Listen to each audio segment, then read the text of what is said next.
Promesse biblique du jour. Poursuivons cette exhortation sur Dieu, un cœur de père. Commençons par lire dans 1 Jean chapitre 3 verset 1. Il est écrit: « Voyez combien le Père nous aime. Il veut que nous soyons appelés enfants de Dieu. Plus que cela, nous le sommes. Voilà pourquoi le monde ne nous comprend pas et refuse de nous reconnaître. Il n'a pas non plus reconnu Jésus-Christ. » Nous vivons dans une société centrée sur la performance, sur le bien. Des parents laissent entendre que si tu fais partie de l'équipe de football, ou si tu rapportes un bon bulletin scolaire, ou si tu es jolie, alors on t'acceptera et alors on t'aimera. C'était moi, la première erreur que j'avais commise. Dieu, lui, est un Dieu dont l'amour est inconditionnel. Notre Père Céleste nous aime parce qu'il est amour. Bien que nous n'ayons pas à faire quoi que ce soit pour le convaincre de nous aimer, nous avons bel et bien besoin de recevoir cet amour avec honnêteté et sincérité. Alors, il nous pardonnera et fera de nous ses enfants. Bien des gens ont du mal à accepter la réalité de cet amour et de l'intention de Dieu envers ces créatures que nous sommes. Or, la véritable relation d'amour implique de donner et de recevoir. Sachez que le cœur de Dieu s'émeut à notre égard, comme le dit le prophète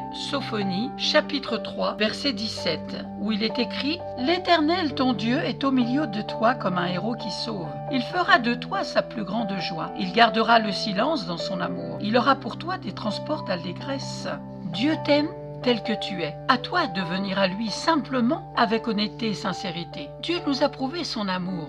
Il nous aime au point qu'il a donné son Fils unique, celui qu'il a tant aimé, afin que quiconque croit en lui ne périsse pas, mais qu'il ait la vie éternelle. Un verset bien connu, qu'on connaît peut-être avec l'intelligence. C'est important que ce verset nous soit révélé dans notre cœur, afin que Dieu puisse nous révéler son amour de Père. C'est dans Jean chapitre 3, verset 16. Ce qui est important, c'est de connaître Dieu tel qu'il est. Il est le Dieu réel, vivant aujourd'hui en Jésus-Christ.